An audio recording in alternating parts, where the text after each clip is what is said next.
اللہ رب محمد صلی اللہ علیہ وسلم نحن عباد محمد صلی اللہ علیہ وسلم وعلی نبی و علی ابد الدہر مکرمہ۔ مسائل متفرقہ کا دوسرا حصہ پیش خدمت ہے۔ مسئلہ ہے بیع فاسد کے ذریعے بکری خریدی اور قربانی کر دی، یہ قربانی ہو گئی کہ بیع فاسد میں قبضہ کر لینے سے ملک ہو جاتی ہے۔ بیع فاسد یعنی خرید و فروخت کا جو معاملہ ہے، اس میں ایسی شرط لگانا کہ جو کانٹریکٹ عقد کے تقاضوں کے خلاف ہو۔ مثال کے طور پر کسی جانور کی بیع و شراء کو لے لیں کہ بیچنے والا یہ کہہ دے کہ یہ تمہاری، تم لے جا سکتے ہو لیکن 1 مہینے تک میرے پاس رہے گی، تو یہ ایک ایسی شرط ہے کہ جس کا عقد تقاضا ہی نہیں کرتا۔ عقد کا تقاضا تو یہ ہے کہ مشتری جو پرچیزر ہے وہ پیسے دے اور جو سیلر ہے وہ چیز دے دے، بس۔ تو یہاں جو شرط لگائی کہ ٹھیک ہے میں نے تمہیں بیچی لیکن شرط یہ ہے کہ میرے پاس یہ 1 مہینے تک رہے گی، تو یہ تقاضۂ عقد کے خلاف شرط ہے، اس کی وجہ سے بیع فاسد ہو جائے گی، دوبارہ بیع کرنی ہوگی۔ یعنی اس سے ملک تو حاصل ہو جاتی ہے لیکن ملک خبیث حاصل ہوتی ہے، اس کو ختم کرنا ضروری ہوتا ہے، نیا عقد کرنا ضروری ہوتا ہے کہ دوبارہ بیع کریں سیلر اور پرچیزر، بائع اور مشتری۔ لیکن اگر نہیں کیا تو پھر کیا ہوگا؟ اسی بیع فاسد کے ذریعے خریدی ہوئی قربانی جانور خرید لیا تو قبضہ کر لینے سے، یعنی خریدنے والے کے ہینڈ اوور ہونے کے بعد وہ اس کی ملک میں آ جائے گا، اور ملک میں آ گیا تو اب قربانی کر دی تو قربانی کا وجوب ساقط ہو جائے گا۔ اور بائع کو اختیار ہے، جو بیچنے والا ہے، کہ وہ اگر یہ چاہتا ہے کہ یہ بیع فاسد ہوئی ہے، مجھ سے غلطی ہوئی، اب میں اس بیع کو ختم کروں، اب اس کو اختیار ہے۔ زندہ بکری کی واجبی قیمت جو مارکیٹ ویلیو ہے وہ مشتری سے، پرچیزر سے لے لے یا ذبح کی بھی بکری لے لے۔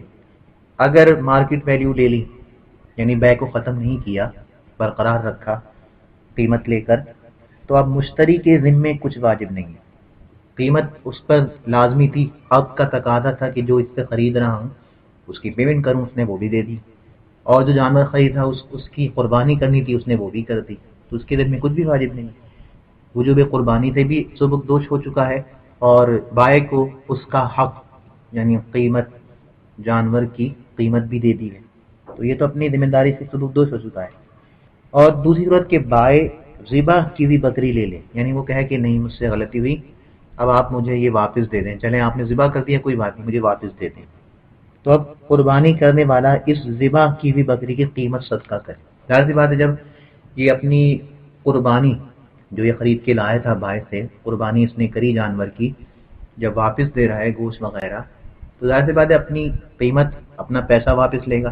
ایسا تو نہیں ہو سکتا نا کہ پیسہ بھی تم رکھو اور یہ ذبح شدہ بکری بھی تمہاری۔ جب بیع اور کانٹریکٹ ختم ہوتا ہے تو کیا ہوتا ہے کہ بھئی یہ چیز تمہاری اور جو پیسے میں نے تمہیں اس کے دیے تھے وہ مجھے واپس دے دو۔ تو یہاں بھی یہی ہو رہا ہے، بھائی نے کہا کہ جیسے بھی آپ نے جو حل کیا ہے، اگرچہ یہ اب ناقابل واپسی ہے لیکن میں چاہتا ہوں کہ اس کانٹریکٹ کو ختم کیا جائے، بیع فاسد ہوئی، مجھ سے گناہ ہوا، غلطی ہوئی، آپ مجھے دے دیں، جیسی بھی ہے دے دیں۔ ذبح شدہ بکری اس نے لے لی، اور وہ پیسہ جو مشتری نے دیا تھا اس بکری کی مد میں، وہ پیسہ اس نے مشتری کو، پرچیزر کو واپس کر دیا، تو اب پرچیزر، مشتری، قربانی کرنے والا اس قیمت کو صدقہ کرے۔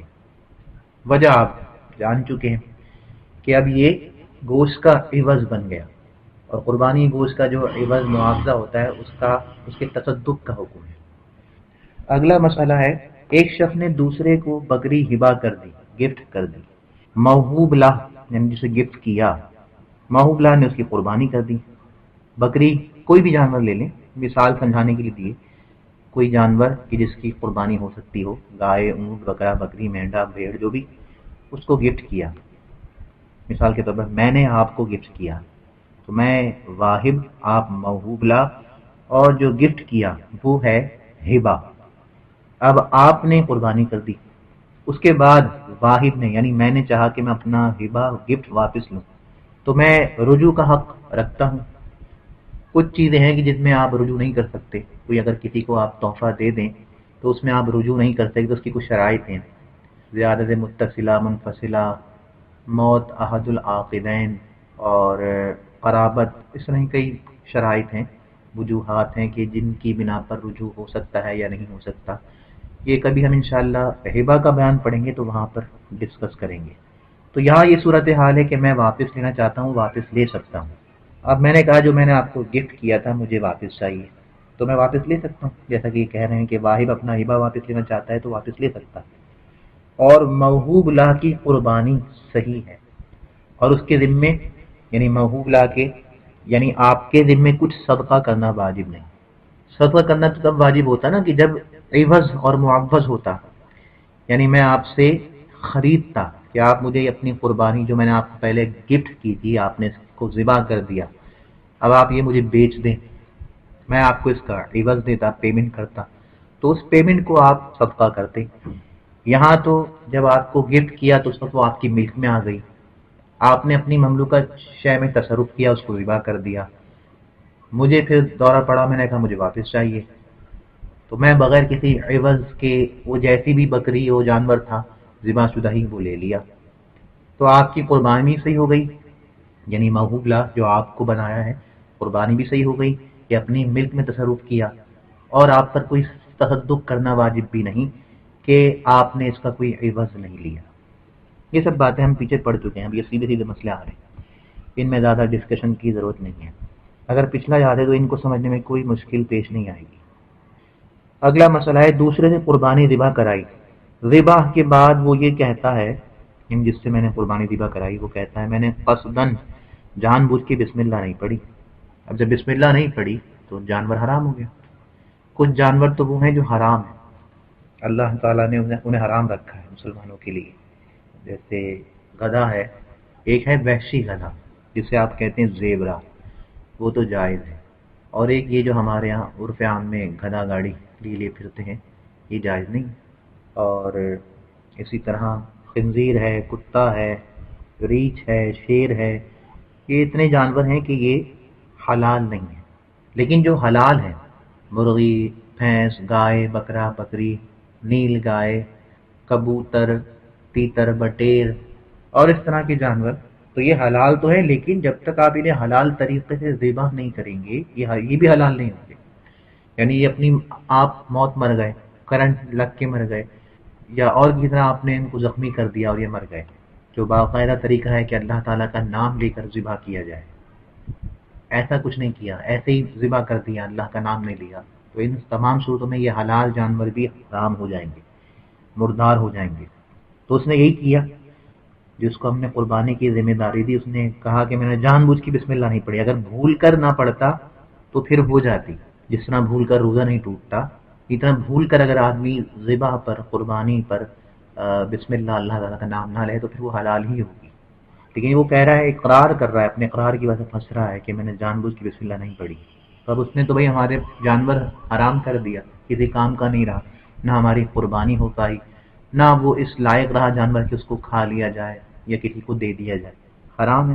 اب اس نے ضائع کیا ہے، یہ قیمت دے، جرمانہ دے، وہی بتا رہے ہیں کہ اس کو اس جانور کی قیمت دینی ہوگی جس کو ہم نے ذبح کرنے کی ذمہ داری لگائی تھی، پھر جب وہ قربانی پھر جو قیمت دے دے گا، تو اگر قربانی کا وقت باقی ہے، یعنی اس نے یہ حرکت کری 10 ذی الحجہ کو اور کہا کہ میں پیسے لا دوں گا 10 کی شام کو یا 11 کی صبح کو، اس نے آپ کو پیسے واپس کر دیے، تو اب وقت باقی ہے، 12 کی غروب آفتاب تک وقت باقی رہتا ہے، تو ابھی قربانی کا وقت باقی ہے، تو اس قیمت سے دوسرا جانور خرید کر قربانی کیجیے اور اس کا گوشت صدقہ کرے، خود نہ کھائے، اور وقت باقی نہ ہو تو اس قیمت کو صدقہ کر دے۔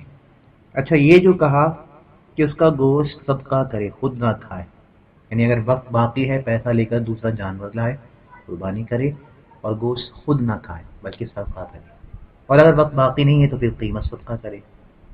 تو ہونا تو یہ چاہیے کہ تصدق لازم نہ ہو جب وقت باقی ہے اور اس نے جرمانے کی قیمت دی، آپ اپنا جانور لے کے آئے، وقت کے اندر آپ نے اس کو ذبح بھی کیا، یہ بھی نہیں کہ یہ جو ہے اس جانور کا جو پہلے جانور تھا جس کو اس نے بغیر بسم اللہ پڑھے ذبح کیا اس کا عوض ہو، تو اس کا عوض تو تب کہلائے گا کہ جب وہ حلال ہوتا، حلال ہوتا تو ہم کہتے کہ بھئی قربانی کے گوشت کا اس نے عوض لیا اس لیے اس کا تصدق کیا جائے گا، لیکن وہ تو مردار ہے اور مردار مسلمان کے لیے مال ہی نہیں ہے، تو اس کی بیع اور اس کا عوض کیسے ہو سکتا ہے؟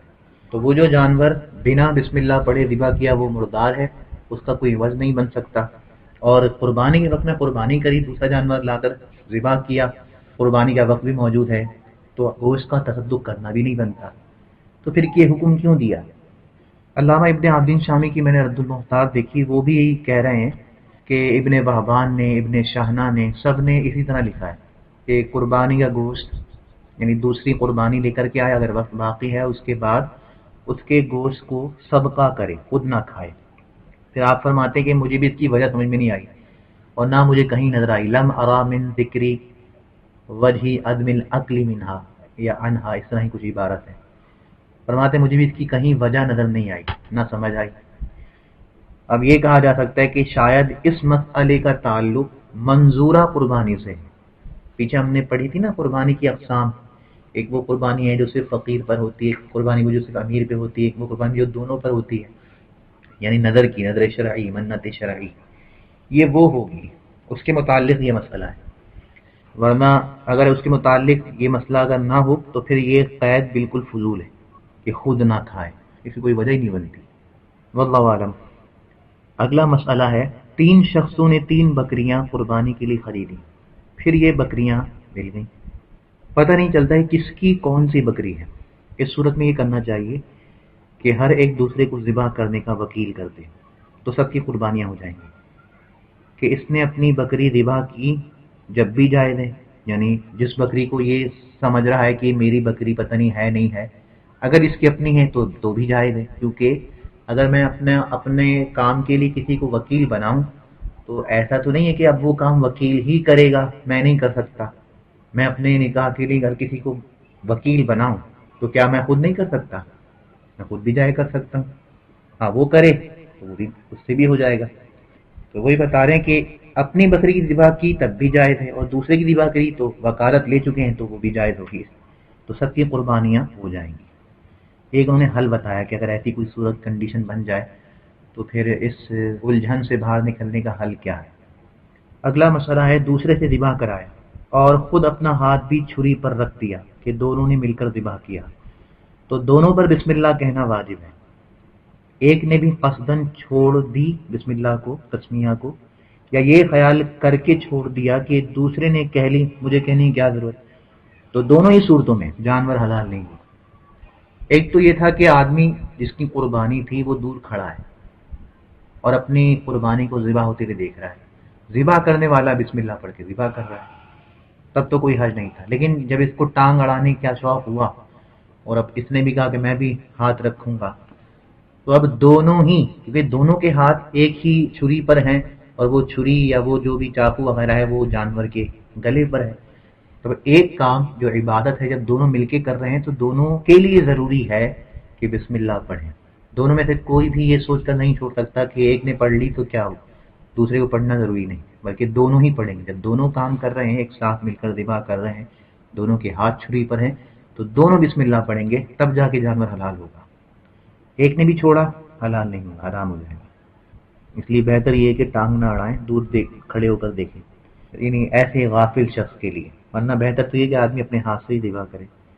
اگلا مسئلہ ہے، قربانی کے لیے گائے خریدی، پھر اس میں 6 شخصوں کو شریک کر لیا، سب کی قربانیاں ہو جائیں گی مگر ایسا کرنا مکروہ ہے. اگر خریدنے ہی کے وقت اس کا یہ ارادہ تھا کہ اس میں دوسروں کو شریک کروں گا تو مکروہ بھی نہیں ہے، اور اگر خریدنے سے پہلے ہی شرکت کر لی جائے تو یہ سب سے بہتر طریقہ ہے. اور اگر غیر مالک نصاب نے قربانی کے لیے گائے خریدی تو خریدنے سے ہی اس پر اس گائے کی قربانی واجب ہو گئی، اب دوسرے کو شریک نہیں کر سکتا. یہ تو مسئلہ آپ کو سمجھ میں آ گیا ہوگا کہ جو مالک نصاب نہیں ہے، فقیر ہے، اگر وہ بتکلف خرید لیتا ہے تو اس پر قربانی معین ہو جائے گی، وہ جانور اسی کے لیے معین ہو جائے گا، وہ اس میں کسی کو شریک نہیں کر سکتا. لیکن کسی امیر آدمی نے اگر گائے خریدی یا بکری یا کوئی بھی جانور قربانی کے لیے خریدا تو 3 صورتیں ہیں. پہلے سے ارادہ تھا کہ یہ میں خرید رہا ہوں، سب کو شریک کروں گا تو بہت اچھا طریقہ ہے، یا عین اس وقت خریدتے وقت موڈ بن گیا تو بھی ٹھیک ہے. اور تیسری صورت یہ ہے، خرید کر لے آیا، ارادہ تو یہ کر کے لایا تھا کہ صرف خود ہی قربانی کروں گا، گھر آ کے جو ہے وہ کوئی اور پروگرام بن گیا کہ 6 اور شخصوں کو شریک کر لیا جائے، دوستوں کو شریک کر لیا جائے، تو قربانی ہو جائے گی لیکن ایسا کرنا مکروہ ہے. مکروہ تحریمی تو سمجھ میں نہیں آتی، تنزیہی ہونا چاہیے. بہرحال میں نے اس کی وجہ نہیں دیکھی، اور لکھا بھی انہوں نے عالمگیری کے حوالے سے، وہاں تو وجہ بھی نہیں لکھی ہوتی. تو سمجھ یہ آتا ہے کہ مکروہ تنزیہی ہے، یعنی گناہ نہیں ہے. واللہ عالم. اگلا مسئلہ ہے 5 شخصوں نے قربانی کے لیے گائے خریدی. ایک شخص آتا ہے، وہ یہ کہتا ہے مجھے بھی اس میں شریک کر لو. 4 نے منظور کر لیا اور ایک نہیں مانا، انکار کیا اس نے. تو اس گائے کی قربانی سب کی طرف سے جائز ہو گئی. 5 پہلے تو شریک تھے، چھٹے نے کہا کہ میں بھی شامل ہونا چاہتا ہوں. ان 5 میں سے 4 راضی ہوئے، ایک نہ مانا. تو سب کی طرف سے، یعنی 6 کے 6 کی طرف سے قربانی جائز ہو گئی، کیونکہ یہ چھٹا شخص ان 4 کا شریک ہے. ظاہر سی بات ہے، ایک گائے کے اندر جب 5 لوگ شریک ہیں تو ہر ایک کا اس میں حصہ ہے. اگر ایک شریک نہیں مان رہا تو جو بقیہ 4 شریک ہیں وہ اپنے مملوکہ حصے میں پارٹنرشپنگ دینا چاہیں، شریک کرنا چاہیں تو کر سکتے ہیں، ان کا حق ہے. تو ان 4 کا وہ شریک ہوگا، اور یہ 4 میں سے ہر ایک کا 7ویں حصے سے زیادہ ہے قربانی کے جانور میں. اور گوشت یوں تقسیم ہوگا کہ 5واں حصہ اس کا ہے جس نے شرکت سے انکار کیا، جو راضی نہیں ہو رہا تھا. باقی 4 حصوں کو یہ 5 برابر بانٹ لیں، یا یوں کریے کہ 25 حصے کر کے اس کو 5 حصے دو جس نے انکار کیا شرکت کرنے سے، باقیوں کو 4 حصے تھما دیے جائیں. تو سب کی قربانی بھی ہو گئی اور سب کو گوشت بھی پہنچ گیا. اچھا سجھاؤ ہے. اگلا مسئلہ ہے قربانی کے لیے بکری خریدی اور قربانی کر دی. پھر معلوم ہوا کہ بکری میں عیب ہے، مگر ایسا عیب نہیں جس کی وجہ سے قربانی نہ ہو سکے. تو اس کو اختیار ہے، خریدار کو اختیار ہے کہ اس کی وجہ سے جو قیمت میں کمی ہو سکتی ہے وہ بائع سے واپس لے، اور اس کا صدقہ کرنا اس پر واجب نہیں اس قیمت کا، کیونکہ یہ جو قیمت واپس لے رہا ہے وہ کوئی عوض تھوڑی لے رہا ہے قربانی کے گوشت کا، جانور کا، اس کا عوض تھوڑی لے رہا ہے. بلکہ ایک چیز خرید کے لایا تھا، اس میں نقص اور عیب نکلا، تو اس کی وجہ سے جو کمی آ رہی ہے وہ اس کا مطالبہ کر رہا ہے کہ بھائی تم نے مجھے جو چیز دی، میں نے جو اس کی پیمنٹ کری، اس عیب کی وجہ سے یہ چیز اتنی پیمنٹ کی حقدار نہیں، اس لیے مجھے کچھ پیسے واپس دو. اور جو پیسے واپس آئے اس پر واجب صدقہ کرنا واجب نہیں. اور اگر بھائی کہتا ہے کہ میں ذبح کی ہوئی بکری لوں گا اور سمن واپس کر دوں گا، اب یہ عوض بن جائے گا، تو مشتری اس سمن کو صدقہ کر دے. ہاں صرف اتنا، وہ جو پیسہ واپس آیا سمن کا، اس میں سے اتنا جو عیب کی وجہ سے کم ہو سکتا ہے اس کو رکھ سکتا ہے، بقیہ کو صدقہ کرے گی. وہ باقی قربانی کے گوشت کا عوض ہو گیا، اور قربانی گوشت کے عوض کو تصدق کرنے کا حکم ہے. یہ پیچھے ہم پڑھ چکے ہیں. اگلا مسئلہ ہے قربانی کی ذبح کی ہوئی، یعنی ذبح شدہ بکری غصب کر لی، کڈنیپ کر لی، چھین لی. غاصب سے اس کا تاوان لے سکتا ہے، مگر اس تاوان کو صدقہ کرنا ضروری ہے کہ یہ اس قربانی کا معاوضہ ہے. وہی مسئلے تھوڑی بہت مختلف صورتوں کے ساتھ لوٹ پھر کے آ گئے. آخری مسئلہ ہے مالک نصاب نے قربانی کی منت مانی تو اس کے ذمے 2 قربانیاں واجب ہو گئیں. ایک وہ جو غنی پر واجب ہوتی ہے وہ واجب رہے گی، اور ایک منت کی وجہ سے واجب ہوگی. 2 یا 2 سے زیادہ قربانیوں کی منت مانی تو جتنی قربانیوں کی منت ہے سب واجب ہیں، اس میں کوئی کلام کرنے کی ضرورت نہیں ہے، بالکل واضح مسئلہ ہے. پیچھے ہم نے آپ کے حوالے سے بہت کچھ آگہی فراہم کی ہے. اگر وہ آپ کو مستحضر ہے تو آپ کو شکوہ نہیں ہونا چاہیے کہ ان مسئلے کی میں نے وضاحت نہیں کری. یہ سب پیچھے بتا چکا ہوں، بار بار بتاتے بھی الجھن ہوتی ہے. اگلا مسئلہ ہے ایک سے زیادہ قربانی کی سب قربانیاں جائز ہیں، ایک واجب ہوگی باقی نفل ٹھہریں گی. اور اگر ایک پوری گائے قربانی کی تو پوری سے واجب ہی ادا ہوگا، یہ نہیں کہ ساتھ میں اس کا واجب ہو باقی نفل قرار پائے، ایسا نہیں ہوگا. مسائل تو ختم ہوئے، باقی ایک انسٹرکشن، ہدایات یا تنبیہ جس میں ایک پورا طور طریقہ صاحب بار شریعت نے آسانی کے لیے ذکر کیا ہے، یہ میں پڑھ دیتا ہوں. مسائل تو ختم ہو گئے اور ہم عقیدے کا بیان شروع کریں گے. تنبیہ، ریڈ الرٹ سمجھ لیجیے. قربانی کے مسائل تفصیل کے ساتھ مذکور ہو چکے ہیں، اب مختصر طور پر اس کا یعنی قربانی کا طریقہ بیان کیا جاتا ہے تاکہ عوام کے لیے آسانی ہو. قربانی کا جانور ان شرائط کے موافق ہو جو مذکور ہوئیں، جو اس کی عمر بتائی گئی ہے اس سے کم نہ ہو، ان عیوب سے پاک ہو جن کی وجہ سے قربانی ناجائز ہوتی ہے، اور بہتر یہ کہ عمدہ اور فربا ہو. قربانی سے پہلے اسے چارہ پانی دے دیں، یعنی بھوکا پیاسا ذبح نہ کریں، اور ایک کے سامنے دوسرے کو ذبح نہ کریں. اور پہلے سے چھری تیز کر لیں. اچھا، ایک کے سامنے دوسرے کو ذبح نہ کریں. اگر اتنی جگہ ہے تو ٹھیک، اگر اتنی جگہ نہیں ہے تو پٹی باندھ دیں آنکھوں پر جانور کی، اس سے ان کو نظر نہیں آئے گا.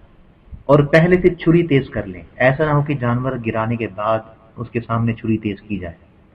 جانور کو بائیں پہلو پر اس طرح لٹائیں کہ قبلے کو اس کا منہ ہو اور داہنا پاؤں اس کے پہلو پر رکھ کر تیز چھری سے جلد ذبح کر دیا جائے، اور ذبح سے پہلے یہ دعا پڑھی جائے: انی وجہت وجہی للذی فطر السماوات والارض حنیفا وما انا من المشرکین ان صلاتی ونسکی ومحیای ومماتی للہ رب العالمین لا شریک لہ بذلک امرت وانا اول المسلمین اللہم لک منک بسم اللہ اللہ اکبر. اسے پڑھ کر ذبح کر دیں. قربانی اپنی طرف سے ہو تو ذبح کے بعد یہ دعا پڑھیں: اللہم تقبل منی کما تقبلت من خلیلک ابراہیم علیہ السلام وحبیبک محمد صلی اللہ علیہ وسلم. اسی طرح ذبح کرے کہ چاروں رگیں کٹ جائیں یا کم سے کم 3 رگیں کٹ جائیں. اس سے زیادہ نہ کاٹیں کہ چھری گردن کے موہرے تک پہنچ جائے، کہ یہ بے وجہ کی تکلیف ہے جانور کے لیے. پھر جب تک جانور ٹھنڈا نہ ہو جائے، یعنی جب تک اس کی روح بالکل نہ نکل جائے، اس کے نہ پاؤں وغیرہ کاٹیں نہ کھال اتاریں. اور اگر دوسرے کی طرف سے ذبح کرتا ہے تو منی کی جگہ من کے بعد اس کا نام لے، جو پیچھے اوپر دعا پڑی نا اللہم تقبل منی. اگر کسی کی طرف سے کر رہے ہیں تو پھر اللہم تقبل من زید، من بکر، من عبد الغفور، شکور، جو بھی آپ نام لیں، جو نام ہے صاحب قربانی کا وہ ذکر کریں. اور اگر وہ مشترک جانور ہیں جیسے گائے، اونٹ، تو وزن سے گوشت تقسیم کیا جائے، محض تخمینے سے تقسیم نہ کرے، جس کی وجوہات ہم پیچھے بتا چکے ہیں. پھر اس گوشت کے 3 حصے کر کے ایک حصہ فقراء پر تصدق کرے اور ایک حصہ 2 صحابات کے یہاں بھیجے اور ایک اپنے گھر والوں کے لیے رکھے، اور اس میں سے خود بھی کچھ کھا لے. اور اگر اہل و عیال زیادہ ہوں تو تہائی سے زیادہ، بلکہ کل گوشت بھی گھر کے سر میں لا سکتا ہے. اور قربانی کا چمڑا یعنی کھال اپنے کام میں بھی لا سکتا ہے، اور ہو سکتا ہے کسی نیک کام کے لیے دے دے، مثلا مسجد یا دینی مدرسے کو دے دے یا کسی فقیر کو دے دے. بعض جگہ یہ چمڑا امام مسجد کو دیا جاتا ہے. اگر امام کی تنخواہ میں نہ دیا جاتا ہو بلکہ اعانت کے طور پر ہو تو حرج نہیں. بحر الرائق میں مذکور ہے کہ قربانی کرنے والا بقرہ عید کے دن سب سے پہلے قربانی کا گوشت کھائے، اس سے پہلے کوئی چیز نہ کھائے. یہ مستحب ہے. لوگ سمجھتے ہیں یہ فرض ہے، یہ فرض نہیں ہے، مستحب ہے. اس کے خلاف بھی کرے، یعنی کھا پی لے قربانی سے پہلے، ناشتہ کر لے، جب بھی گناہ نہیں، حرج نہیں. فائدہ احادیث سے ثابت ہے کہ سید عالم حضرت محمد صلی اللہ علیہ وسلم نے اس امت مرحومہ کی طرف سے قربانی کی. یہ حضور کے بے شمار الطاف مہربانی میں سے ایک خاص مہربانی اور کرم ہے کہ اس موقع پر بھی امت کا خیال فرمائے، اور جو لوگ قربانی نہ کرتے ہیں ان کی طرف سے خود ہی قربانی ادا فرمائے. یہ شبہ کہ ایک مینڈھا ان سب کی طرف سے ہے، یعنی خیال آ سکتا ہے کہ ایک مینڈھا پوری امت مسلمہ قیامت تک آنے والے لوگوں کی طرف سے. حالانکہ تو مینڈھے میں تو شراکت بھی نہیں ہوتی، شرکت تو صرف اور صرف گائے اور اونٹ میں ہوتی، وہ بھی 7، اور یہاں ساری امت کی طرف سے حضور نے کیا. تو وہ فرما رہے ہیں کہ یہ شبہ کہ ایک مینڈھا ان سب کی طرف سے ہے. جس طرح حضور نے 6 مہینے کی بکری کے بچے کی قربانی ابو بردہ کے لیے جائز فرما دی، اوروں کے لیے اس کی ممانعت کر دی، اسی طرح اس میں خود حضور کی خصوصیت ہے. کہنا یہ ہے کہ جب حضور نے امت کی طرف سے قربانی کی تو جو مسلمان صاحب استطاعت ہو اگر حضور اقدس کے نام کی ایک قربانی کر دے تو ظاہر نصیب اور بہتر سینگ والا مینڈھا ہے جس کی سیاہی میں سفیدی کی آمیزش ہو، جیسے مینڈھے کی خود حضور اکرم نے قربانی فرمائی. حضور مالک و مختار ہیں، شارع ہیں، جو چاہے حلال فرمائیں، جو چیز چاہیں حرام فرمائیں. تو ایک مینڈھا سرکار نے پوری امت کی طرف سے کیا، اور یقیناً اس کا ثواب قیامت تک آنے والے مسلمانوں کو ملے گا. قربانی کا بیان یہاں پر اختتام پذیر ہوا. اب تھوڑا سا بیان عقیقے کا ہے، اس میں کوئی اس طرح کی تفصیلی ابحاث نہیں ہے، وہ بھی میں اسی طرح پڑھ دوں گا. چھوٹے چھوٹے مسئلے ہیں، طور طریقے ہیں.